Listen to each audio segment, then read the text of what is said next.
Ils m'ont dit que j'étais une disgrâce, que j'avais gâché mon avenir. Ma mère a cessé de me présenter comme son fils. Mon père ne me regardait pas dans les yeux à moins qu'il n'ait quelque chose à critiquer. Lors des dîners de famille, je m'asseyais au bout de la table. Assez près pour servir, mais jamais assez près pour être vu. J'ai un jour construit quelque chose qui a changé des vies, aidé des personnes oubliées à se sentir à nouveau humaines. Mais dans ma propre famille, je n'étais que l'échec qui n'avait pas terminé ses études de médecine. Et l'ironie, la femme que mon frère allait épouser, elle m'a regardé dans les yeux et a dit « C'est vous qui m'avez rendu mon grand-père ». Et soudain, le silence n'avait plus de place où se cacher. Je m'appelle Caleb Monroe. Et pendant longtemps, j'ai essayé de rester petit, poli, calme, invisible. Mais certaines vérités ne restent pas enfouies pour toujours. Certaines vérités entrent dans une pièce et refusent de partir inaperçues. Avant de partager mon histoire, je veux savoir que vous êtes ici avec moi.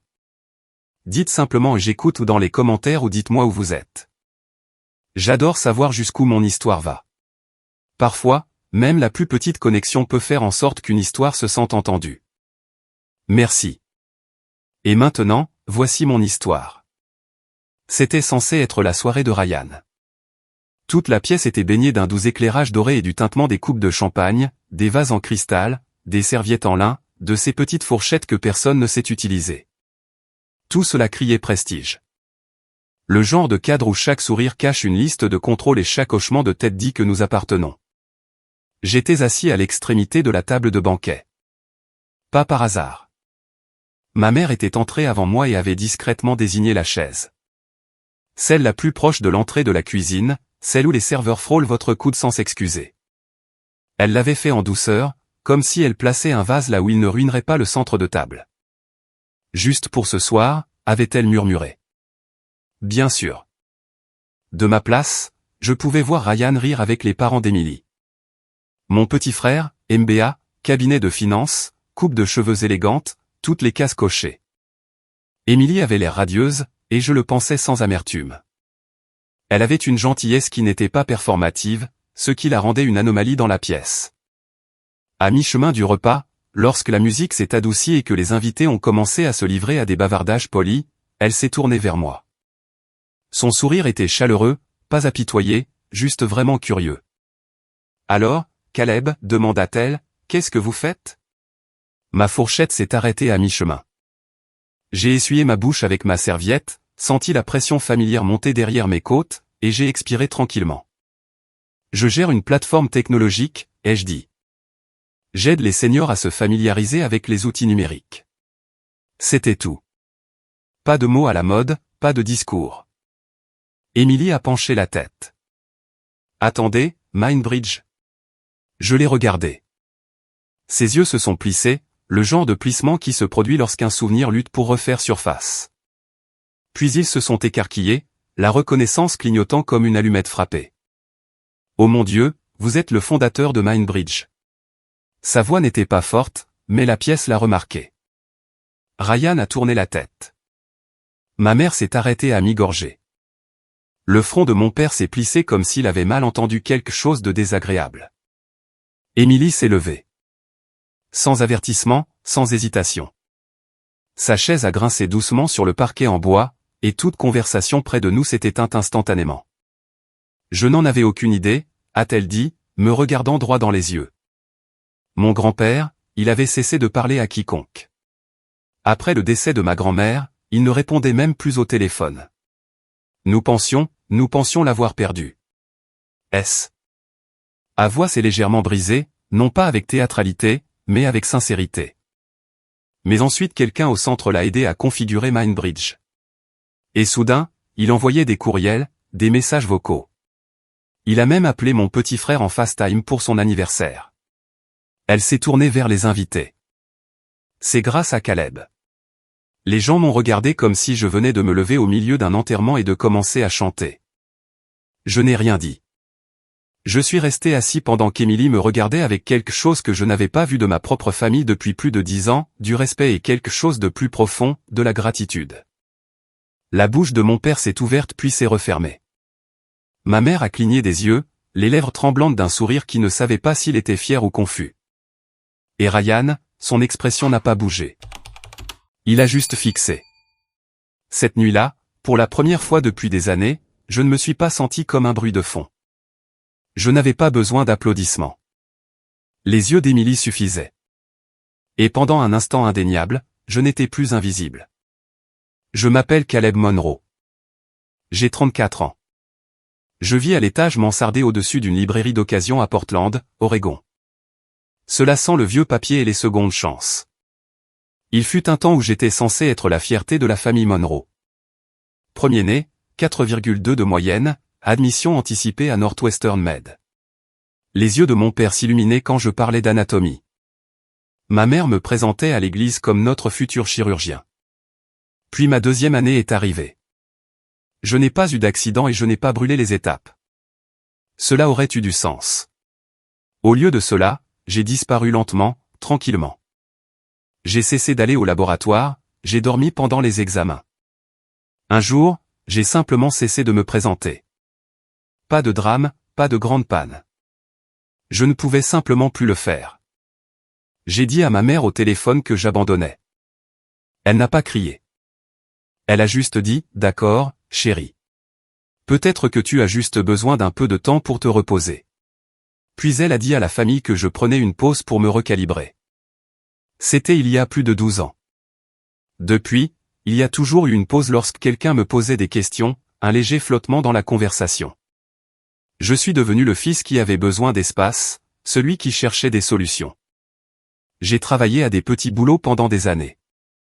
Des emplois d'entrepôt, des quarts de nuit dans un restaurant, aider un ami à organiser des locations de mariage. Assez pour payer le loyer, assez pour rester occupé. Mais ce n'était pas vivre. C'était flotter. Puis un après-midi, en livrant du café à un centre de retraite, j'ai remarqué une femme d'environ 70 ans qui avait du mal avec une tablette. Elle avait les larmes aux yeux et n'arrêtait pas de dire, « Ma fille a dit que c'est simple, mais je ne peux pas. Je ne peux pas voir son visage. » Je me suis agenouillé et je l'ai aidé à ouvrir FaceTime. Nous avons fait fonctionner la caméra. Sa fille a répondu. Cette femme a pleuré pendant 10 minutes d'affilée. Elle a juste murmuré, « Bébé, bébé, encore et encore. » Quelque chose a décliqué en moi. Alors, j'ai commencé à y retourner, à faire du bénévolat, à me présenter dans des centres, des cafés, partout où les personnes de plus de 65 ans avaient besoin d'apprendre à envoyer des messages à leurs petits-enfants. Ce n'était pas une entreprise au début. Ce n'était même pas un plan. J'avais juste besoin de quelque chose pour me tirer du lit. Des années plus tard, je l'ai appelé Mindbridge. Ce n'est pas glamour. Ce n'est pas flashy, mais c'est réel. Mes parents ne me posent pas de questions à ce sujet. Pour eux, je suis toujours le fils qui a abandonné et n'a jamais repris le droit chemin. Mais parfois, à 3 heures du matin, je reçois un courriel de quelqu'un en Idaho rural me remerciant de l'avoir aidé à entendre la voix de sa sœur à nouveau. Et cela, plus que n'importe quel diplôme ou approbation familiale, c'est ce qui me fait avancer. Ils ne m'ont jamais vu. Mais j'ai continué à construire quand même. Pas pour eux. Pour tous ceux qui se sont déjà sentis comme une voix écho dans une pièce vide. J'ai rendu visite à mes parents la semaine précédant la fête de fiançailles. Non pas parce que j'étais nécessaire, mais parce que je pensais que cette fois, quelqu'un dirait qu'il me manquait. La maison avait la même apparence, pelouse impeccable, un petit ange en céramique toujours perché près des marches du porche, et des carillons éoliens qui n'avaient pas vieilli d'un jour depuis que j'étais parti à l'université. Mais à l'intérieur, les choses avaient changé. Il y avait un nouveau mur de photos dans le couloir menant à la cuisine. Des souvenirs encadrés, brillants et parfaits, arrangés comme un musée curaté du succès de Ryan, son diplôme de Wharton, un cliché de lui avec Émilie dans un vignoble, même une photo de famille professionnellement mise en scène avec ses parents, tous vêtus de marine et de beige. Comme s'ils avaient convenu d'une palette pour le bonheur. J'ai parcouru le mur, ne m'attendant pas à grand-chose, et je me suis retrouvé une fois, un instantané d'un voyage en famille à Yosemite quand j'avais peut-être 10 ans, poussé dans le coin inférieur, près des plaintes. J'avais un appareil dentaire et une coupe de cheveux de travers, tenant une canne à pêche que je n'ai jamais appris à utiliser. Le cadre avait une petite fissure dans la vitre. Personne n'avait pris la peine de la remplacer. Je l'ai enjambé comme on enjamberait un vieux paillasson. Le dîner était composé de poulet rôti et de pommes de terre, comme au bon vieux temps. Maman a dressé la table avec une cérémonie silencieuse, fredonnant pour elle-même pendant que papa faisait défiler son écran sur sa tablette. Ryan est arrivé en retard, s'excusant avec une bouteille de vin. Émilie n'était pas avec lui. Elle a un essayage de robe, a-t-il dit en embrassant la joue de maman. À mi-chemin du repas, je me suis levé pour prendre un verre d'eau. En revenant, j'ai entendu la voix de ma mère s'échapper de la salle à manger alors qu'elle parlait à une amie sur haut-parleur. Ryan a toujours été celui qui savait choisir une voie sûre. Pas comme Caleb. Il a toujours poursuivi des rêves trop grands pour ses mains. Mes doigts se sont crispés autour du verre. J'ai souri en me rasseyant. Personne n'a remarqué. Ils ne le font jamais.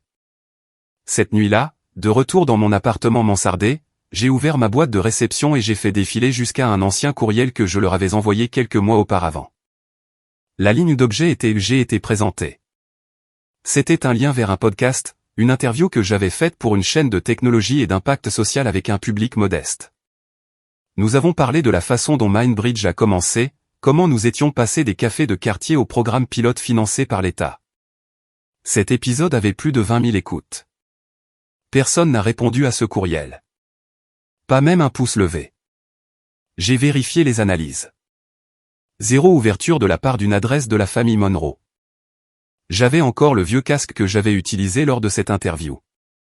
Les oreillettes étaient scotchées, le cordon s'effilochait là où il rejoignait la prise. Je les ai enveloppées lentement, comme on plie une vieille lettre, et je les ai rangées dans une petite boîte sous mon bureau. Il ne s'agissait pas seulement du matériel. C'était un rituel, comme porter l'espoir qu'un jour, quelqu'un de ma famille écouterait ma voix et entendrait de la fierté.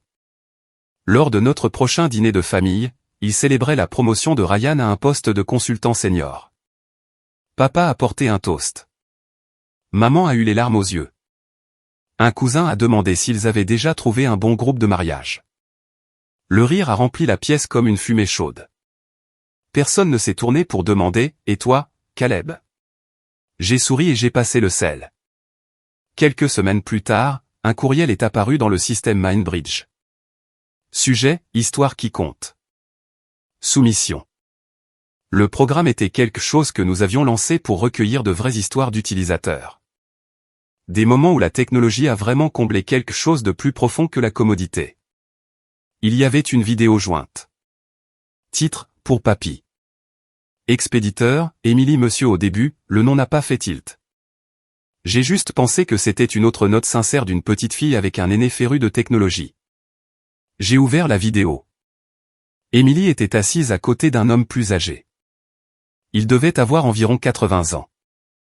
Les mains ridées reposant sur ses genoux, le dos légèrement voûté, mais les yeux alertes. Le genre qui contenait des histoires entières sans dire grand-chose.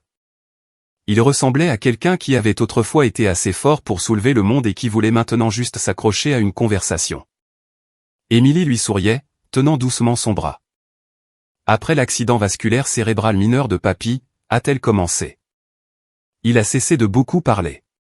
Il ne voulait pas quitter la maison. Il ne répondait même plus au téléphone. Nous pensions que nous le perdions. Pas physiquement, mais petit à petit, émotionnellement. Elle s'est légèrement tournée vers la caméra. Puis quelqu'un de son centre de vie assisté l'a aidé à configurer Mindbridge. Cela a pris un certain temps, mais ensuite tout a changé. Elle lui a fait signe, et le vieil homme a agité la main maladroitement vers l'objectif. Il nous appelle tous les mardis maintenant. Il nous envoie de petits messages vocaux. Il a même commandé un livre sur l'astronomie en ligne. Il a toujours aimé les étoiles. Et il m'a dit la nuit dernière, cela me donne l'impression de faire encore partie de ce monde. Je ne pouvais pas bouger. Puis est venue la partie qui m'a coupé le souffle. Je ne sais pas qui a lancé Mindbridge, a-t-elle continué, sa voix légèrement brisée. Mais qui que vous soyez, merci. Vous n'avez pas seulement donné à mon grand-père un moyen de parler à nouveau. Vous lui avez rappelé qu'il était toujours en vie. Je suis resté assis là, les yeux rivés sur l'écran, tandis que le vieil homme tendait la main et tenait celle d'Émilie. Il ne savait pas que c'était moi. Elle ne savait pas que j'étais le fondateur. Elle ne savait pas que l'homme qu'elle allait épouser avait un frère, le gars assis dans l'ombre pendant la fête de fiançailles, qui avait construit la chose qui avait rendu à son grand-père sa voix. Et pourtant, elle m'a remercié sans même savoir qui j'étais. Je n'ai pas répondu au courriel, je ne l'ai pas transféré, je ne l'ai même pas marqué comme approuvé pour la campagne, mais j'ai téléchargé la vidéo, je l'ai enregistrée dans un dossier privé nommé réel. Et cette nuit-là, pour la première fois depuis longtemps, je me suis permis de pleurer. Non pas parce que j'étais triste, mais parce qu'à ce moment-là, j'ai réalisé quelque chose de cruel et de beau. Parfois, ceux qui sont le plus proches de vous ne vous verront pas. Mais des étrangers regarderont parfois directement votre travail et verront votre âme. La veille du dîner de fiançailles, nous avons dîné chez mes parents. Pas une chose formelle, juste un de ces dîners de famille qui finissent toujours par être des évaluations de performance pour Ryan et des silences gênants pour moi. Maman a fait son fameux rôti. Papa a mis la table. Ryan a apporté une bouteille de pinot que maman a encensée pendant 5 bonnes minutes. J'ai apporté une histoire, mais personne ne l'a demandé. Dès que nous nous sommes assis, Ryan a commencé à donner des nouvelles de son travail. Il me confie la supervision de 2 équipes supplémentaires, a-t-il dit en découpant le rôti. Le client à Dallas se développe, donc je volerai probablement plus souvent ce trimestre. C'est merveilleux, a souri maman. Et ton bonus cette année? L'ont-ils finalisé? Ça devrait être environ $30 000, a dit Ryan avec désinvolture, comme si c'était un paquet de chewing-gum. Papa a hoché la tête. Fier de toi, fiston. Je suis resté assis là, coupant de la laitue dans mon assiette, regardant la scène se dérouler comme une sitcom pour laquelle je n'avais pas auditionné.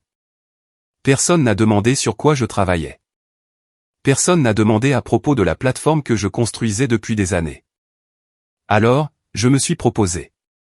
En fait, ai-je commencé, essayant d'avoir l'air léger.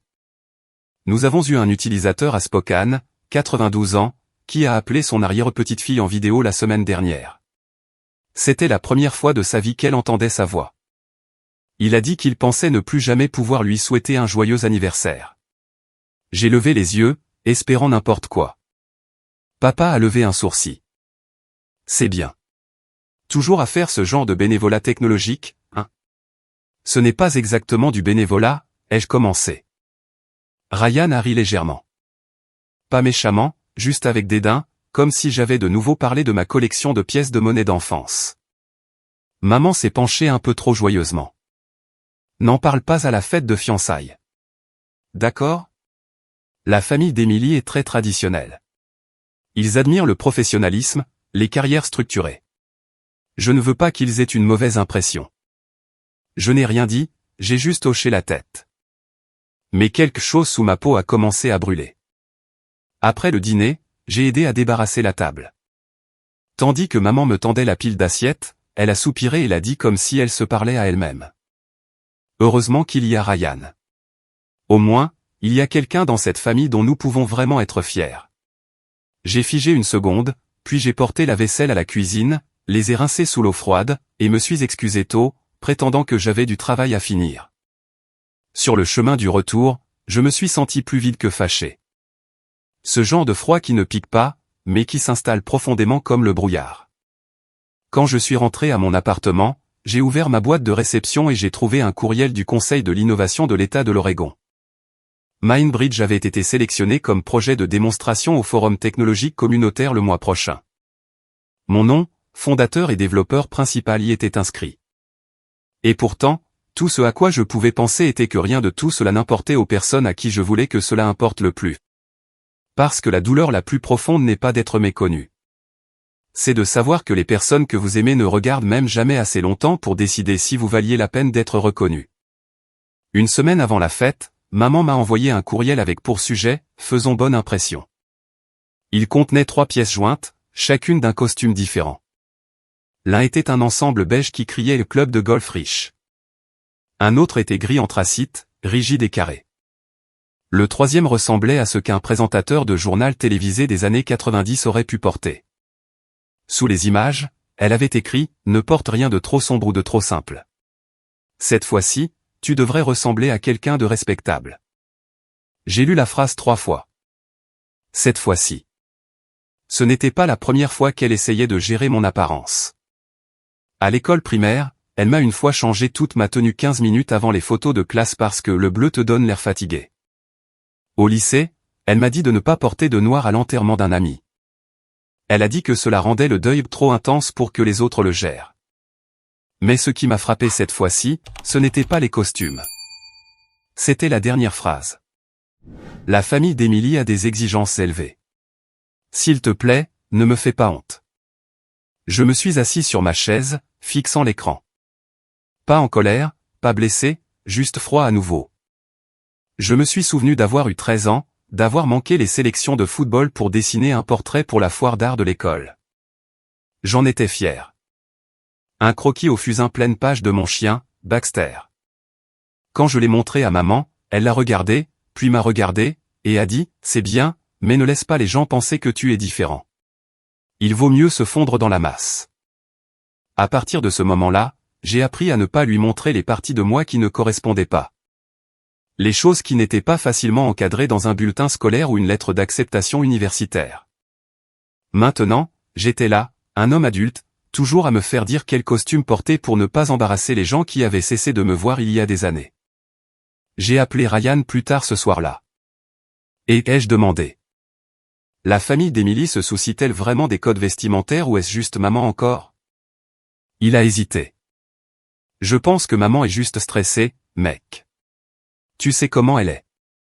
C'est tout ce qu'il a dit, et c'était suffisant. Personne n'allait la contester parce que tout le monde connaissait les règles, même si personne ne les aimait. Restez dans les clous. Ne posez pas trop de questions. Ne rendez pas la chose bizarre. J'ai raccroché et je me suis tenu devant mon placard. Il n'y avait pas beaucoup d'options. J'avais 2 costumes qui me allaient encore. Un bleu marine, ajusté. Rien de flashy, mais assez élégant. J'ai choisi celui-là. Non pas pour la provoquer, non pas pour me rebeller, juste pour enfin choisir quelque chose pour moi-même sans demander si cela correspondait à la version de moi qu'ils avaient écrite dans le script familial. Je n'essayais pas de gâcher l'image. J'en avais juste marre de faire semblant d'en faire partie. C'était une de ces après-midi grises à Portland où le ciel ressemblait à du béton mouillé et les fenêtres du café brillaient chaudement contre le froid. J'étais assis en face de Jamie, notre nouvelle stagiaire chez Mindbridge, une jeune femme de 19 ans aux yeux brillants, au vernis à ongles écaillés, et avec plus de questions que d'heures dans la journée. Elle esquissait des améliorations d'interface utilisateur pour une version d'essai de notre nouvelle interface, ne s'arrêtant que pour siroter son shellac ou lancer des réflexions comme « Et si on remplaçait les icônes par des mots complets ?» La plupart de nos utilisateurs ne sont pas familiers avec les symboles. Elle n'avait pas tort. Pendant qu'elle parlait, je me suis retrouvé à moitié distrait par le bruit de la machine à expresso et le doux jazz qui résonnait. Puis une voix a percé de la table voisine. Elle était claire et un peu tremblante, comme si elle avait dû traverser quelques années pour se faire entendre.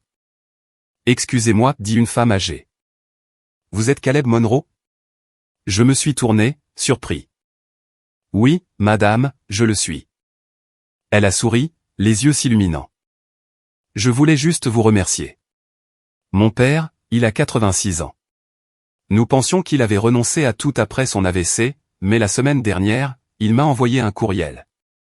Juste une seule phrase, mais c'était plus que ce que nous avions eu depuis des mois. Il a dit, « Je t'aime toujours, papa. » C'était votre œuvre. Je ne savais pas quoi dire. J'ai juste hoché la tête, reconnaissant. Après son départ, la bouche de Jamie était encore légèrement ouverte.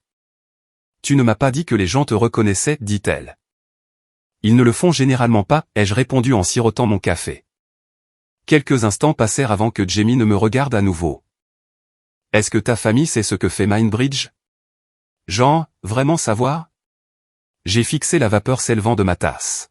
« Ils savent, dis-je lentement. Ils n'ont juste jamais demandé. » Les mots sont restés suspendus dans l'air comme du brouillard. Jamie a hoché la tête, ses yeux doux, méconnaisseurs. Elle n'a rien dit de plus, et j'en étais reconnaissant. Quand je suis rentré au bureau plus tard dans la journée, j'ai vérifié ma boîte de réception. Un courriel se démarquait. Projet pilote d'intégration de la bibliothèque de sensibilisation technologique communautaire. Il provenait du Conseil des bibliothèques de l'État de l'Oregon. Il choisissait Mindbridge comme programme pilote pour 12 succursales rurales. C'était le genre d'étape que la plupart des gens célèbrent avec du champagne ou au moins un high five. Je l'ai lu silencieusement, j'ai fait défiler jusqu'en bas. En copie conforme sur le courriel figuraient les responsables de plusieurs systèmes de bibliothèques régionales. Un nom a attiré mon attention, Harold Matthews, le père d'Émilie. Je me suis penché en arrière sur ma chaise. Le monde, il semblait, avait une étrange façon de boucler la boucle. Le restaurant sur le toit scintillait de bougies et d'élégance raffinée. Des menus aux liserés dorés, des guirlandes de lumière blanche douce au-dessus, et le genre de vin qui venait avec une histoire à laquelle on devait poliment acquiescer. La table s'étendait longuement, comme une piste d'atterrissage pour l'approbation. Je suis arrivé pile à l'heure. Maman a jeté un coup d'œil à mon costume bleu marine, a fait un bref hochement de tête. Au moins, il l'a repassé, semblait dire ses yeux. Papa a levé les yeux de son téléphone, puis a reporté son attention sur le centre de table. J'ai pris ma place, bien sûr, au bout de la table. Les gens ont commencé à arriver, saluant Ryan et Émilie avec des félicitations, des toasts et des demandes de photos. C'était le genre d'événement où tout le monde sourit, mais n'écoute qu'à moitié.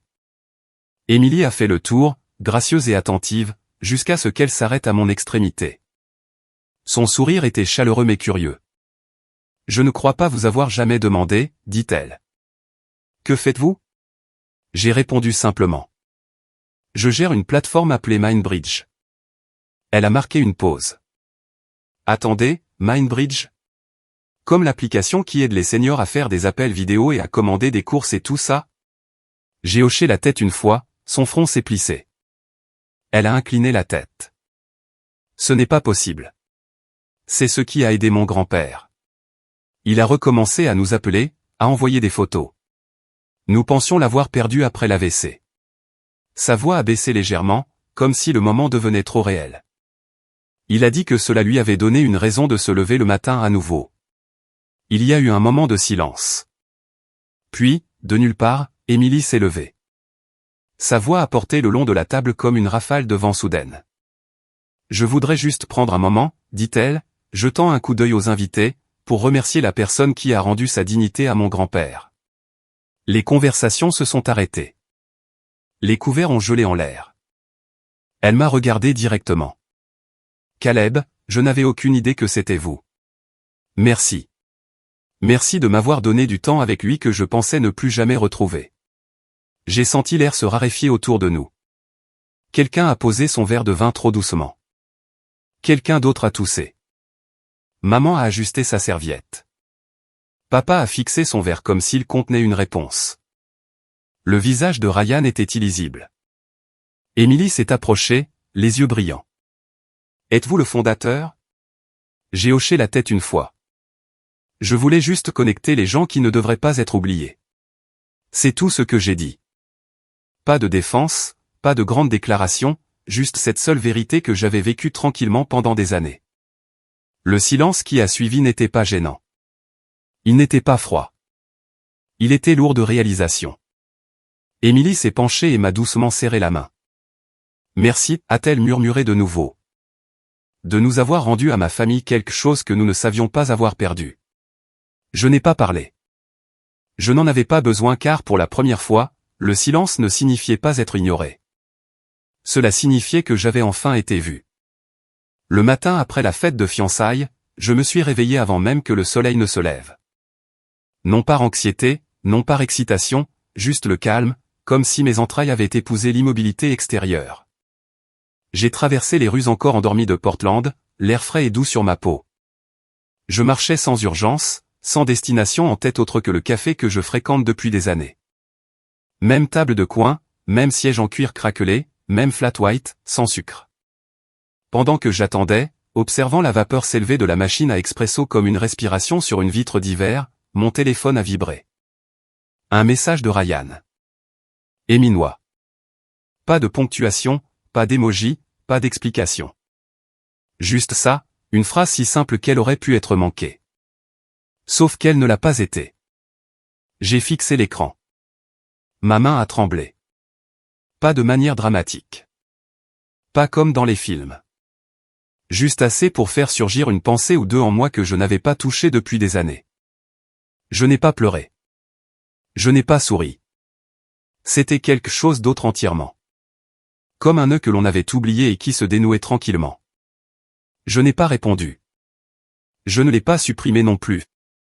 Je l'ai juste laissé. Un message sans fioriture. Une porte laissée légèrement entr'ouverte. Soudain, mon esprit a divagué. De retour en seconde. Je m'entraînais pour un concours d'art oratoire. Ryan, dégingandé et bruyant à l'époque, m'avait demandé ce que je préparais. C'était la dernière fois qu'il s'était intéressé à ce que je faisais. Depuis, des années de silence, non pas de froideur, juste d'absence. Ce message n'a pas tout réparé, mais il n'avait pas à le faire. C'était suffisant pour libérer quelque chose en moi qui était bloqué depuis bien trop longtemps. J'ai quitté la boutique, café à la main, le vent dans le dos. Sur le chemin du retour, je suis passé devant la librairie au-dessus de laquelle j'habitais. La vitrine était remplie de couvertures colorées et de citations à la craie. Un livre presque caché dans le coin avait un titre qui m'a arrêté, « Laisse-les te voir sous ta propre lumière ». Je suis resté là, à lire ces mots encore et encore. Puis lentement, je suis entré. 2 semaines plus tard, j'étais de retour à mon bureau, le soleil de fin d'après-midi réchauffant le bord de la pièce tandis que je finalisais une version personnalisée de Mindbridge. Celle-ci était différente. Elle avait de plus grands boutons, des menus simplifiés, des tutoriels guidés par la voix, spécifiquement conçus pour l'établissement de vie assistée où avait vécu le grand-père d'Emily. Elle était accompagnée d'un code d'accès à vie, d'une ligne d'assistance prioritaire et de raccourcis préinstallés pour des choses comme les appels vidéo familiaux, le streaming musical, et même les livres numériques. J'ai tout mis sur une clé USB, je l'ai glissé dans une petite enveloppe et j'ai joint une lettre que j'avais écrite à la main. Pas de signature, pas d'expéditeur, juste quelques lignes d'une écriture nette et ferme. Certaines connexions continuent, même quand les mots s'arrêtent. Merci de m'avoir aidé à entendre une voix que je pensais avoir perdue. Je n'ai pas dit à Emily. Je n'en ai pas parlé à Ryan. Personne d'autre n'avait besoin de savoir. Il ne s'agissait pas de marquer un point. Il ne s'agissait pas d'être enfin reconnu. Il s'agissait de redonner tranquillement quelque chose au fil de l'humanité qui m'avait fait tenir quand je n'avais rien d'autre. Ce soir-là, je me suis tenu devant mon réfrigérateur. Le bourdonnement du compresseur était le seul son dans la pièce. J'ai sorti une nouvelle note de mon portefeuille, sur laquelle était écrit « Pas pour les autres, mais pour moi ». Je l'ai collée sur la porte juste au-dessus de la poignée. Ils vous traiteront d'échec jusqu'au jour où ils vous demanderont comment vous avez fait. Pas de fioriture, pas de signature, juste la vérité. J'ai aperçu mon reflet dans le métal brossé de la porte, plus clair que d'habitude. Je me tenais droit, n'essayant rien de prouver, n'attendant pas d'applaudissements, juste là. Et dans cet espace silencieux, j'ai réalisé que parfois les victoires les plus bruyantes sont celles que personne n'entend, sauf vous. C'est la fin de mon histoire, du moins pour l'instant. Merci d'être resté avec moi, d'avoir écouté quelque chose qui n'était pas toujours facile à dire à voix haute. Si vous vous êtes déjà senti comme si vous étiez dans une pièce pleine de monde et pourtant invisible. Si vous vous êtes déjà senti rejeté, incompris, ou comme si les parties silencieuses de vous n'étaient jamais suffisantes. Si vous avez déjà eu à choisir entre vous intégrer et être fidèle à vous-même, ou même si vous ne l'avez jamais vécu, mais que quelque chose dans cette histoire vous a touché, commentez simplement oui ci-dessous. Parfois ce seul mot peut signifier « je vous entends ». Et peut-être que c'est là que la guérison commence. Pas en réparant tout, mais en étant vu. N'hésitez pas à partager votre propre histoire si vous êtes prêt, ou restez juste un moment et écoutez. Nous n'avons pas toujours besoin de réponses. Parfois, nous avons juste besoin les uns des autres. Je serai là. Nous serons là. Et si ce petit coin du monde peut offrir ne serait-ce qu'une parcelle de réconfort, alors peut-être que c'est suffisant. Jusqu'à la prochaine fois, prenez soin de votre cœur et souvenez-vous, même les voix les plus silencieuses comptent, surtout la vôtre.